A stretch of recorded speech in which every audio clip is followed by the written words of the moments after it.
नमस्कार मंडळी. तर हा व्लॉग जो तुम्ही पाहताय हा माझा काही दिवसांपूर्वी ज्या वेळेला संत तुकारामांची पालखी जेव्हा आकुर्डी येथे आली होती त्या दिवसाचा आहे. खरं तर याला बरेच दिवस होऊन गेलेत आणि मी बरेच दिवस वाट पाहतो की मी हा कधी व्लॉग टाकेन. तर तुम्ही पाहताय हा जो चौक आहे हा भक्तिशक्ती चौक आहे, जिथे तुम्ही पाहू शकताय खूप उंच उंच मूर्ती आहे. दोन मूर्ती आहेत खरं तर. एका ठिकाणी छत्रपती शिवाजी महाराज आहेत आणि एका ठिकाणी संत तुकाराम महाराज आहेत.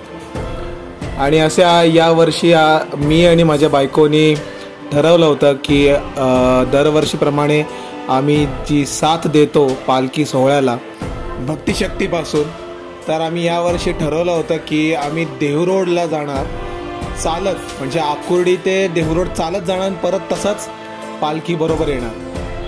तर आम्ही इथे पोहोचलो देहूरोड फाट्याला आणि जाता जाता आम्हाला ह्या असंख्य दिंड्या दिसत होत्या, ज्याच्यामध्ये विठू नामामध्ये असंख्य वारकरी लीन झाले होते. त्यांच्या तोंडी संत तुकाराम महाराजांचे अभंग ऐकायला मिळत होते. एकीकडे वारकरी संप्रदाय अभंग गात गात चालला होता, तर दुसरीकडे ज्या महिला आहेत त्या डोईवरती आपली पवित्र तुळस घेऊन चालत होते. खरंच हा क्षण फार भावपूर्ण होता. आणि ही पाहताय तुम्ही ज्या दिंड्या होत्या त्या एक एक करून आम्हाला पास होत होत्या. खरंच त्यावेळचा क्षण फार सुंदर होता, एकदम इमोशनल करून देणारा होता. कारण सर्वत्र जे वातावरण तयार झालं होतं हे तुकाराममय वातावरण तयार झालं होतं.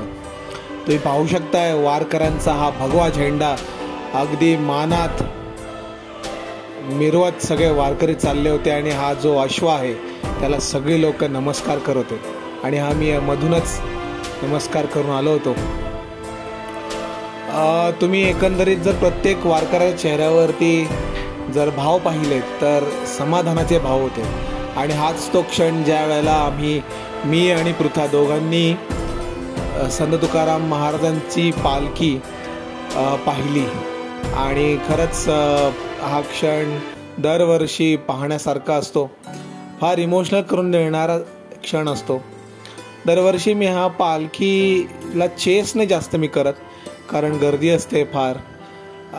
मी पालखी ज्या वेळेला परतते देहू गावात त्यावेळेला आम्ही पालखीमध्ये जातो आणि आरामात शांततेने दर्शन घेतो.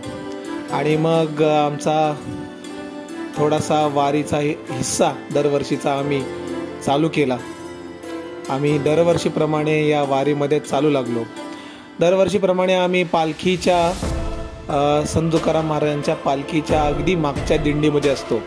यावर्षी आम्ही दिंडी क्रमांक 2 मध्ये होतो.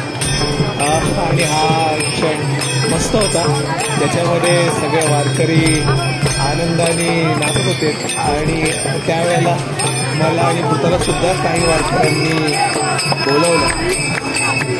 इथे पाहू शकता तुम्ही किती आनंदाने हे वारकरी जे अभंग आहेत ते गात आहेत. इथे तुम्ही हे पाहताय, हे एक आजोबा आहेत. हो, हेच ते आजोबा इतक्या तल्लीनतेने गात होते.